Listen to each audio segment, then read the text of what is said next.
Welcome to this tutorial. In this video, I'll be explaining how to draw a monopoly graph. A monopoly is basically an organization or a firm which is a sole producer or supplier in an industry where it faces no competition. All right. So to begin with, monopoly. There we are.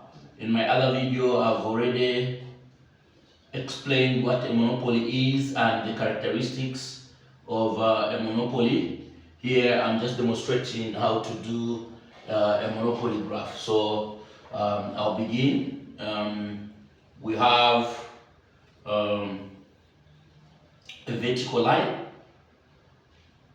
which is this one. That is definitely price. And then the horizontal, this is basically quantity.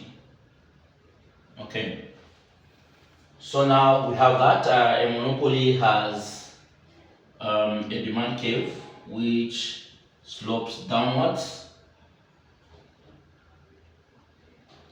What does it mean? If it wants to sell more, demand, also I can say average revenue.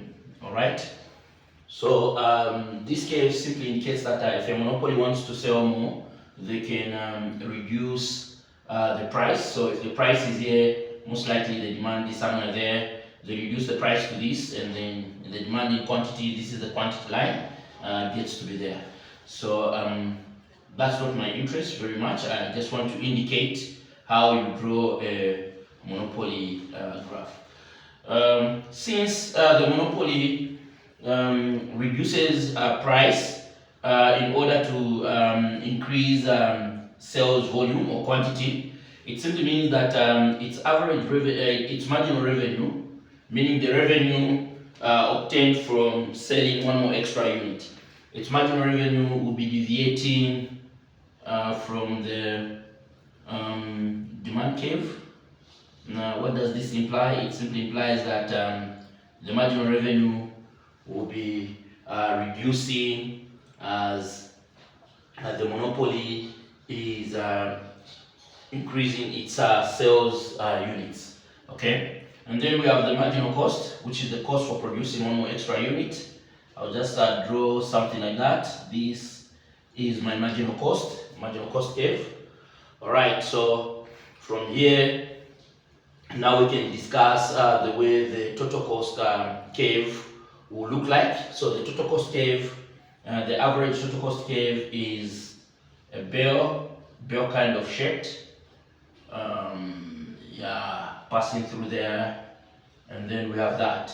So this is the average total cost, or average cost as the case would be. All right, so we have this graph. Let's begin analyzing it step by step. Under normal circumstances, if monopoly was facing competition and really they have to set a price at a very competitive level where they can compete in an industry, they would have set the price here, and the quantity would have been that. So this would have been an ideal quantity. That's if the monopoly is operating under competition, but we know it will not operate at this level where it will charge the price where average revenue equals to marginal cost. This is the marginal cost curve. It will not set the price where marginal cost and average revenue meet. And it's at a point, if you can see very carefully, the way I've drawn my average total cost, it's a point where the cost is actually the lowest at the bottom there, like very, very low there. Okay, so now it's not going to behave in this manner. Monopolies, they actually produce and sell at a level where marginal revenue equals to marginal cost, because this is where they maximize the profit, and not at that point. So when you're looking at the point where marginal revenue equals to marginal cost. You can see this is the marginal revenue curve, and this is the marginal cost curve. So it's basically here where they are actually meeting. So you find that monopolies, they've got a tendency of reducing the quantity. So the quantity will not be at that ideal level. They'll reduce the quantity to here. Okay. This is the ideal level. Let me put I there. So they will reduce the quantity to here.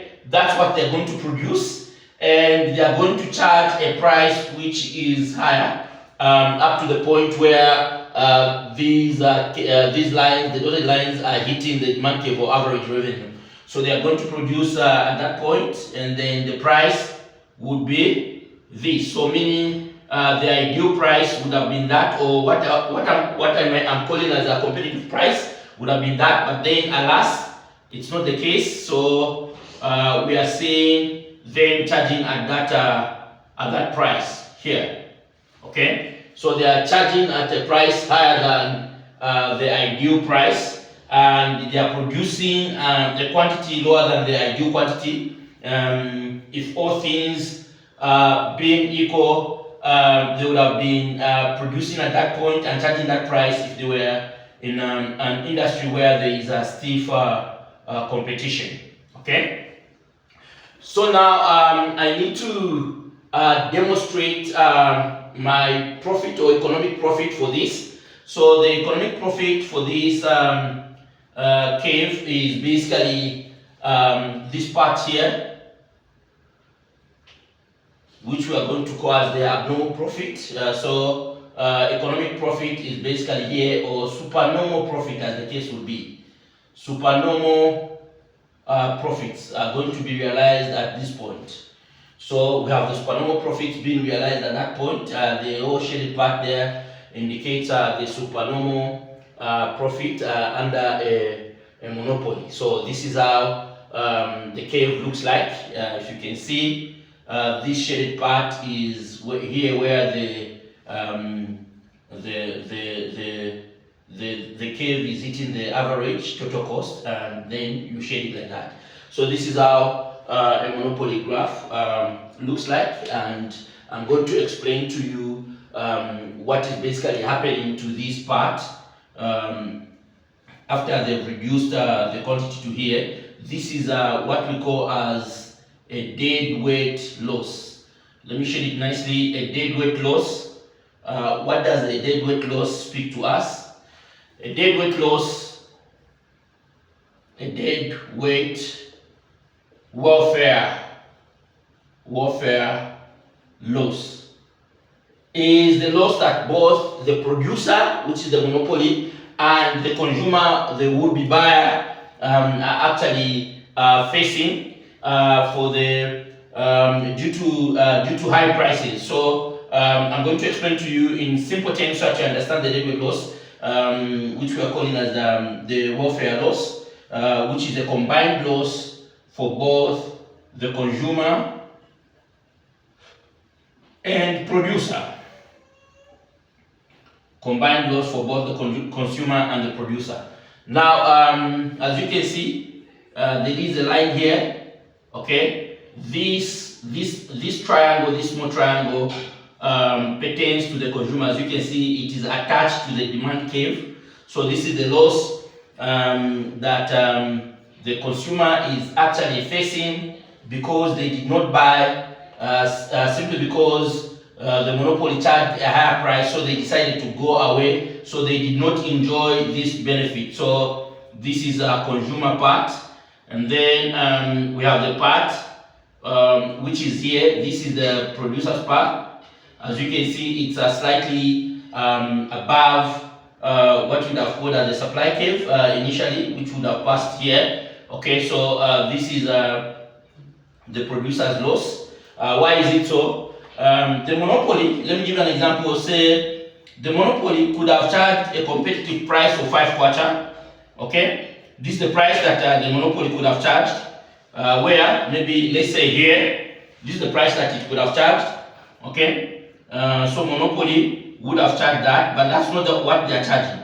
Okay, they would have charged this much, and despite the monopoly charging this much, the consumer or customer is willing to buy even at a price something like 8 kwacha. You get the point, right? So if the price was 8 kwacha, the consumer would still have bought, but the monopoly would have charged that if they were operating at an ideal situation. But they went and instead charged something like let's say a 10 kwacha here. You get the point, right? So the 10 kwacha frustrated the would-be consumer because the consumer is not willing to buy at that, he's willing to buy at 8, and the monopoly is overcharging because they've reduced the output and the price has gone up. The consumer now does what? Walks away. You get the point, right? Because the consumer was only able or willing to buy at 8 kwacha, so the consumer walks away. The sale does not take place. So who loses? Both of them they lose. The producer loses what they could have sold, and the consumer loses out what he could have or he or she could have enjoyed if they were to buy that product or service. So this is how a monopoly graph looks like, and this is a perfect example, but I can also demonstrate a loss-making monopoly. Quickly, let me do that. So that just in case in the exam you're asked to draw a loss-making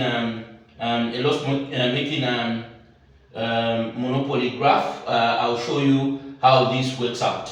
And what makes this one to be a profit-making graph? Look at this. Look at this. This is where marginal revenue and marginal cost are happening, and then when you see the graph very carefully, you see to say at the point of production, which is that, you realize to say the average revenue is above at this point, is above the average total cost. So the average revenue is this line here. The average total cost is there. So if we are producing here, the cost is somewhat there. You get the point. And then the average revenue is above the cost. So they are making supernormal what? Profit or economic profit. Let me delete this one quickly and show how a possible loss would have occurred under monopoly. Yes, there are situations and circumstances where a monopoly makes a what? A loss. So this is how a loss-making graph for a monopoly would look like. Loss-making graph for a monopoly would look like this. As usual, there is demand there, which is equivalent to average revenue, and then we have marginal cost. Marginal cost there. Are we together? And then we have average what? Average marginal revenue coming down there below the average revenue, like that. Okay, like indicated, the firm will produce at the point where marginal revenue equals to marginal cost. This is marginal cost, marginal revenue is here, so they are meeting at that point. All right, the only thing that will change is the average total cost will be above here. So you see the average total cost is above there. So the average total cost is above the average revenue. So this kind of a firm is actually making a what? A loss. And this is how this would have been drawn, and the loss would have been indicated like that. So this is a loss that is being made by a monopoly. So loss there. Okay, loss there. So this is how a loss-making monopoly looks like. A profit-making, just to get you back, would have been slightly somewhat there. So that the production is happening where the average revenue here is above the average total cost. I hope this is helpful. So quickly, let's rush to discuss. Perfect competition. Perfect competition graphs. So a perfect competition graph.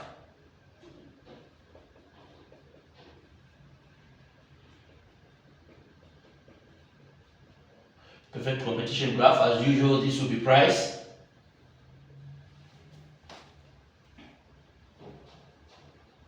price this side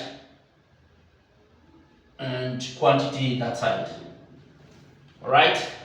So we have that, and perfect competition, they face a horizontal demand, which is equivalent to the price, also equivalent to average revenue and marginal revenue. So that's how it looks like. So now I'm going to draw a perfect competition graph, which is profit making. Okay, this will be the marginal cost for a perfect competitive firm. You have your average total cost, which looks like that.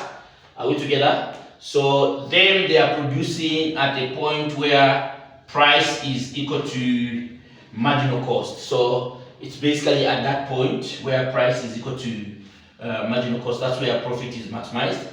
And if you look at this kind of a firm, the quantity will be that, and the price of course will be this.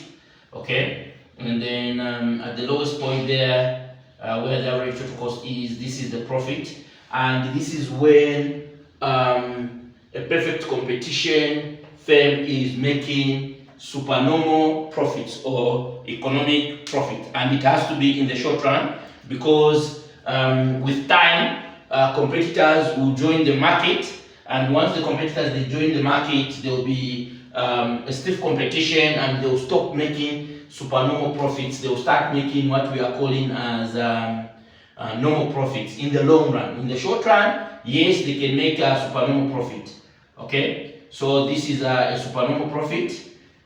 Now let me demonstrate a firm making a normal profit, a perfectly competitive firm making normal profit. So that one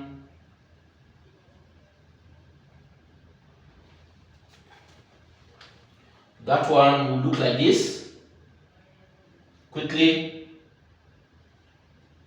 So I have my line like that, and again, yeah, so I have my marginal cost.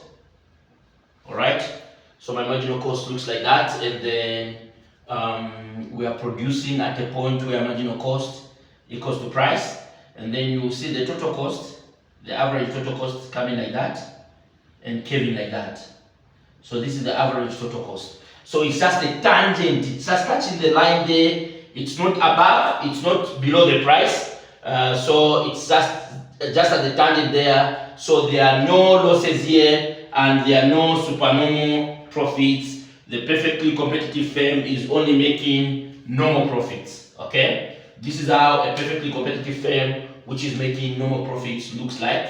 Okay, look carefully. The previous graph, my average total cost was below there, so meaning they were producing below the cost was below the price, meaning they were making supernormal profits. Let me show you how a loss-making perfect competition graph looks like. Wow. These graphs, they can be technical. The examiner can actually ask you to draw a loss-making perfect competitive graph. So a loss-making perfect competitive graph, the average total cost will be above the price. Okay, so as usual, marginal cost is here and price is here. Marginal cost, price equal to marginal cost. Of course, we are here, but when you see this will reflect now a what? A loss. Have you seen? This will reflect a loss because the average total cost at this point is above the average revenue of the price. So this is a loss-making perfect competitive firm or graph. Loss-making. All right. Yeah, so I just needed to explain these two graphs, one for monopoly and the other one for perfect competition. For perfect competition, I've demonstrated 3 scenarios: supernormal profits, normal profits, and loss-making profit. Thank you.